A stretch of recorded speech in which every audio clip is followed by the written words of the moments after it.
BJP అంధభక్తులారా, జై శ్రీరామ్ అనుకుంటా రాజకీయం చేయండి. మీరు పుట్టక ముందుకే, బీజేపీ పార్టీ పుట్టక ముందుకే శ్రీరాముడు పుట్టిండు ఇక్కడ.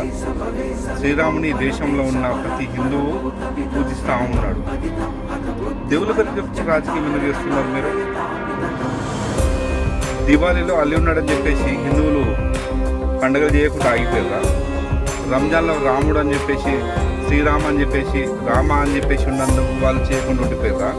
ఈ దేశంలో పుట్టిన ప్రతి ఒక్కటి భారతీయుడే, ఈ దేశాన్ని గౌరవించేటోళ్ళే, ఈ దేశంలో పుట్టిన ప్రతి ముస్లిం ఈ దేశం కొరకు కష్టపడ్డోళ్ళే, స్వతంత్రంలో పాల్గొన్నోళ్ళే ఉన్నారు.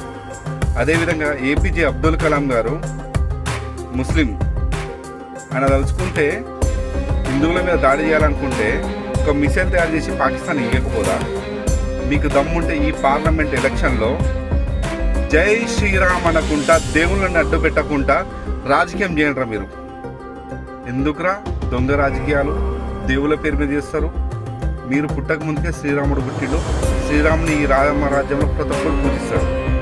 ఎందుకు ఈ దొంగ రాజకీయాలు? దేవుళ్ళ పేరు చెప్పుకొని జై శ్రీరామ్ అనుకుంటా బీజేపీ పార్టీ కార్యకర్తలు కావచ్చు, నాయకులు కావచ్చు, జై శ్రీరామ్ అనుకుంటా రాజకీయం చేయండి.